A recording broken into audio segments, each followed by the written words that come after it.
નમસ્કાર વિદ્યાર્થી મિત્રો, આજે આપણે નવા અભ્યાસક્રમ અનુસાર ધોરણ 6 માં ગુજરાતી એટલે કે આપણું પલાશ તેમાં પાઠ 2 વાર્તા રે વાર્તા તેમના સ્વાધ્યાયના પ્રશ્નોનું સોલ્યુશન એટલે કે પ્રશ્નના ઉત્તરો આપણે જોઈશું। તેમાં સૌપ્રથમ આપણને વાતચીતના પ્રશ્ન આપવામાં આવ્યા છે। વાતચીત प्रश्न 1 तमने कोण कोण वार्ता संभळावे छे? उत्तर अमने दादा दादी बा बापूजी मोटी बहन अने अमारा शिक्षक वार्ता संभळावे छे। प्रश्न 2 तमने केवी केवी वार्ताओ सांभळवी गमे?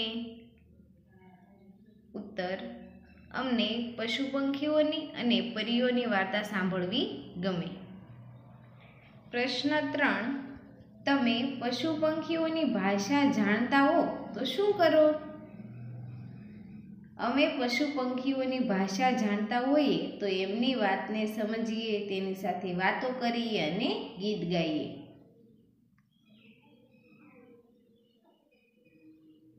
प्रश्न 4 पशु पंखीओने आपणा साथी संगी कहेवाय केम? हाँ, पशु पंखीओने आपणा साथी संगी कहेवाय कारण के तेओ आपणी साथे आंगणामां रहे अने पोताना अवाजोथी वातावरणने महेकावे छे। प्रश्न 5 आ वार्तामांथी तमने कोनुं पात्र गम्युं? केम?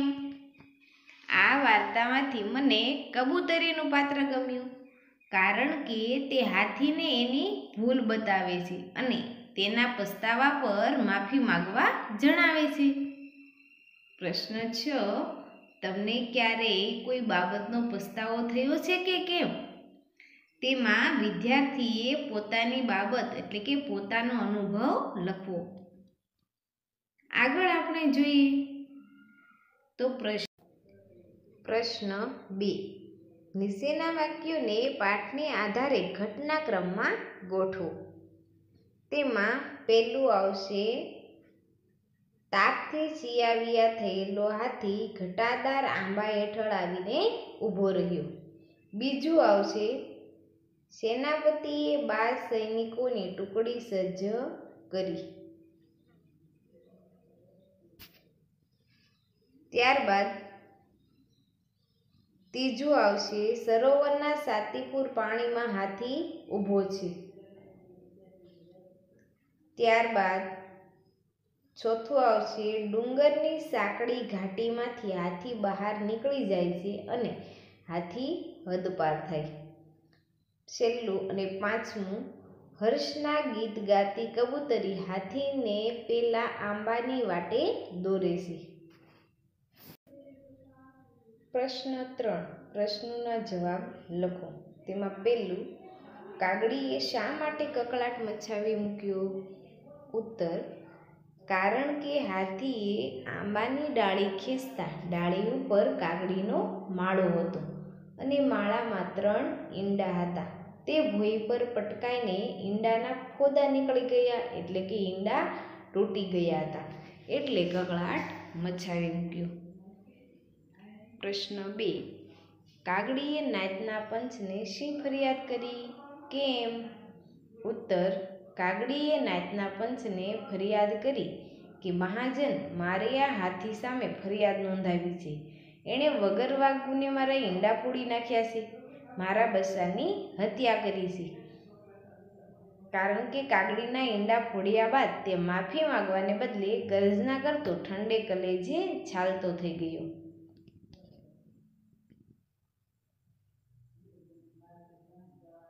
प्रश्न 3 कागड़ीनी फरियाद सांभळी प्रधानमंडळे शो चुकादो जाहेर कर्यो? उत्तर प्रधानमंडळे कागड़ीनी फरियाद सांभळी चुकादो जाहेर कर्यो के गुनेगार हाथीने देशवटो आपवामां आवे। बाल सेनापति आ सजानो तरत अमल करे। प्रश्न 4 गरुड़ राजाना दरबारनुं वर्णन करो। उत्तर दरवाजे गीधनी चौकी छे, डेलीए कुकड़ानी पड़घम गाजे छे, मेड़ीए बुलबुलनी शरणाई वागे छे, छोकमां न्यायनी धजा फरफरे छे, રાજા ગરુડ સભા ભરીને બેઠા છે. પાસે હંસનું પ્રધાનમંડળ બિરાજ્યું છે. પ્રશ્ન 5. પક્ષીઓએ હાથીને હદપાર કેવી રીતે કર્યો? ઉત્તર. બાજ સરદાર હવામાંથી તીર વેગે હાથી પર ઘસે છે. એની પીઠ પર સાસનો જોરદાર ઘા મારે છે. સામે માર્ગ ખુલ્લો છે. પાછળ બાજ સેનાનો હલ્લો છે. હાથીને કશો સહારો નથી. હાંફળો ફાફળો દોડ્યો જાય છે. આમ હાથી પક્ષીથી હદપાર થાય છે. પ્રશ્ન 6. હાથીને કઈ વાતનો પસ્તાવો થતો હતો? કેમ? હાથીભાઈ જોરના તોરમાં વિવેક ભૂલ્યો. હસવામાં ખસવું થઈ ગયું. પોતાના ઉન્માદમાં આંબાની ડાળી પરના કાગડીના ઈંડા ફોડી નાખે છે. એનો ખૂબ પસ્તાવો હતો. કારણ કે કાગડીના ઈંડા ફોડ્યા બાદ પણ તે માફી માગવાને બદલે ગર્જના કરતો ઠંડે કલેજે પોતાના ગેલમાં ચાલતો થઈ ગયો. પ્રશ્ન 7.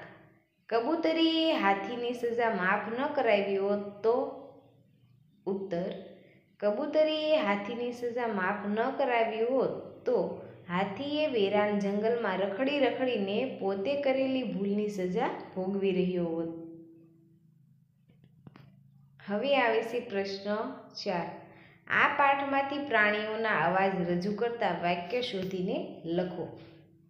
અહીંયા આપણને પક્ષીના નામ આપેલા છે: મોર, કોયલ, કબૂતર, હોલો.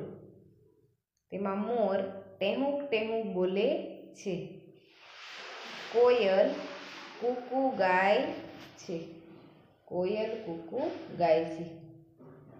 કબૂતરો છણછણતી વખતે પણ ઘૂઘવે છે. હોલો ઘૂઘુ કરે છે. 5. કૂકડો પરોઢિયું થતાં જ કૂકડે કૂક કરે છે. આ હતો પ્રશ્ન 4.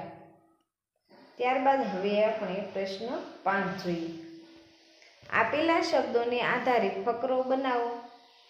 શબ્દ છે પશુ પંખી, રાજા, સજા, પ્રજા, જંગલ, કલરવ, કકળાટ અને રાજદરબાર. હવે આપણે તેના પરથી ફકરો બનાવીએ. એક સરસ મજાનું જંગલ હતું. તેમાં પશુ પંખીઓ રહેતા હતા. જંગલનો રાજા ગીધ હતો. તે હંમેશા પોતાની પ્રજાના હિત માટેના નિર્ણય લેતો હતો. જંગલમાં કાગડો અને ચકલી વચ્ચે રોજ ઝઘડો થતો હતો. બધા પશુ પક્ષીઓ તેમના રોજના કકળાટથી થાકી ગયા હતા. તેથી બધા રાજા પાસે જવા નીકળે છે. ગીધ રાજ દરબાર ભરીને બેઠો છે. બધા પક્ષીઓ કાગડા અને ચકલીના રોજના કકળાટને બંધ કરવા માટે કહે છે. રાજા બંનેને દેશવટાની સજા આપે છે અને અંતે બધા પક્ષીઓ કલરવ કરતા ચાલ્યા જાય છે. આ આપણે શબ્દો પરથી બનાવ્યો ફકરો. હવે આપણે જોઈએ પ્રશ્ન 6. કૌંસમાં આપેલા શબ્દોનો ઉપયોગ કરી ખાલી જગ્યા પૂરો. તેમાં પહેલું, હાથીએ ખાલી જગ્યા કરતી સૂંઢ ઉચકી. એમાં જવાબ આવશે સડાક. હાથીએ સડાક કરતી સૂંઢ ઉચકી.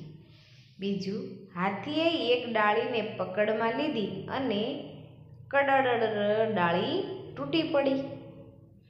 ત્રીજું, હાથીએ ઉત્તર આવશે હળવેક. હાથીએ હળવેક રહીને સૂંઢ ઉચકી. ચોથું, હાથી ખાલી જગ્યા દોડ્યો જાય છે.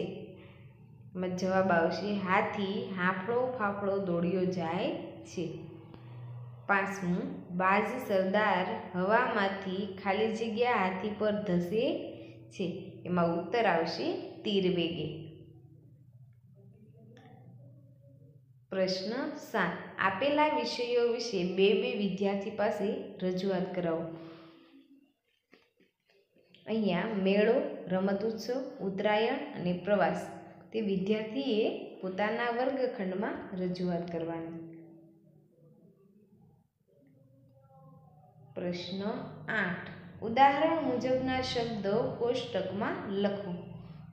અહીંયા ઘટા તો ઘટાદાર, કસ તો કસદાર, રસ તો રસદાર, અણી તો અણીદાર, સુગંધી તો સુગંધીદાર, સુગંધીદાર, નસીબ તો નસીબદાર, ખુશ્બુ તો ખુશ્બોદાર, જોર તો જોરદાર, દળ તો દળદાર, વજન તો વજનદાર. અહીંયા આપણે ઉદાહરણ મુજબ કોષ્ટકમાં લખ્યું છે. પ્રશ્ન 9. નીચેના વાક્યો કોણ બોલી શકે તે એકમમાંથી શોધી લખો. તેમાં પહેલું, અપરાધી હાથીને રાજ્યમાંથી કાઢી મૂકવામાં આવે. આ વાક્ય કોણ બોલે? તો કે રાજા ગરુડ. બીજું, ભાઈ તે તો હર્ષમાને હર્ષમાં ન કરવાનું કર્યું. આ વાક્ય કોણ બોલે? કબૂતરી. ત્રીજું, પંચ પરમેશ્વર હાથીના આ કૃત્ય સામે મને વાંધો છે. આ વાક્ય બોલે છે કાગડી. ચોથું, મેં હર્ષના આવેગમાં આવીને જે કૃત્ય કર્યું તેનો મને ખૂબ જ પસ્તાવો છે. આ વાક્ય બોલે છે હાથી. પાંચમું, તું તારા અપરાધની ક્ષમા માગી છે એમ હું પક્ષીરાજ ગરુડ પાસે જઈને કહીશ. આ વાક્ય બોલે છે કબૂતરી. પ્રશ્ન 10. મુદ્દા પરથી વાર્તા લખો. એક છોકરો જંગલમાં ફરવાનો શોખ, અવનવી વનસ્પતિ વિશે જાણવું, એક ચમત્કારિક લાકડું મળવું, વસ્તુને લાકડાનો સ્પર્શ થતાં રંગ બદલાવો, છોકરાનું કુતૂહલ, ઘણી વસ્તુઓના રંગ બદલવા, છોકરાનો પસ્તાવો, કુદરતે બનાવેલી વસ્તુઓની પ્રશંસા. પ્રશ્ન 11. રેખાંકિત શબ્દોનું નીચેના કોષ્ટકમાં વર્ગીકરણ કરો. ગયા રવિવારે અમે સહકુટુંબ પોળોના જંગલમાં ફરવા ગયા. પોળો સાબરકાંઠા જિલ્લામાં આવેલું સુંદર સ્થળ છે. ત્યાં કુદરતી સૌંદર્ય તો માણવાલાયક છે જ, પણ ત્યાંના પ્રાચીન સ્થાપત્યો પણ રોમાંચ કરાવે તેવા છે. અમે જંગલમાં ખૂબ જ મજા કરી તથા અવનવા નાસ્તા અને શરબતની ઉજાણી કરી. ત્યાં શાળાના વિદ્યાર્થીઓનું આનંદ કરતું ટોળું જોવાની ખૂબ જ મજા આવી. હાથમતી નદીમાં મસ્તી કરતું બાળવૃંદ જોઈને મન પ્રફુલ્લિત થયું. તો એમાં રવિવાર છે તે વ્યક્તિવાચક છે. સહકુટુંબ એ સમૂહવાચક એટલે કે એક કરતાં વધારે. પોળો એ વ્યક્તિવાચકમાં, જંગલ એ જાતિવાચકમાં, સાબરકાંઠા એ વ્યક્તિવાચકમાં, જિલ્લા એ જાતિવાચકમાં, સુંદર ભાવવાચક, સૌંદર્ય ભાવવાચક, સ્થાપત્ય જાતિવાચક, રોમાંચ ભાવવાચક,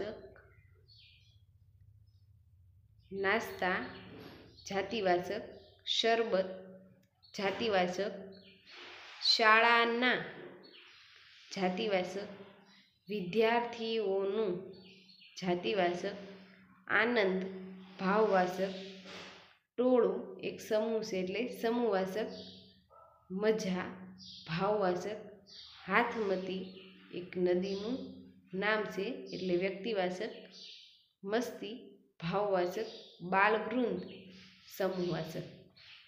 આ આપણે જોયું રેખાંકિત શબ્દો. ત્યારબાદ પ્રશ્ન 12. રેખાંકિત પદને સ્થાને કયા પદો મૂકી શકાય અને તેને શું કહેવાય? અહીં આપણે રેખાંકિત શબ્દોને સુગંધા તેવા નામથી લખેલું હતું, ત્યાં આપણે જે જવાબ આવે તે મૂકી આપ્યો છે. સુગંધા 8 વર્ષની છોકરી છે. તે ઉત્સવપ્રિય છે. તેના દાદીને પણ તહેવાર ખૂબ ગમે છે. તેના મમ્મી પપ્પા ક્યારેય તેને ગમતું કરતા રોકતા નથી. તે પણ તેના મમ્મી પપ્પાએ આપેલી છૂટનો ક્યારેય દુરુપયોગ કરતી નથી. તેથી તેને તેના ઘરના બધા સભ્યો ડાહી ડમરી કહે છે. અહીં રેખાંકિત પદને શું કહેવાય? તો કે રેખાંકિત પદને સ્થાને જે શબ્દ જે પદો મૂક્યા છે તેને સર્વનામ કહેવામાં આવે છે. જો વિદ્યાર્થી મિત્રો વિડીયો પસંદ આવ્યો હોય તો લાઈક કરો, શેર કરો અને સબસ્ક્રાઈબ કરો.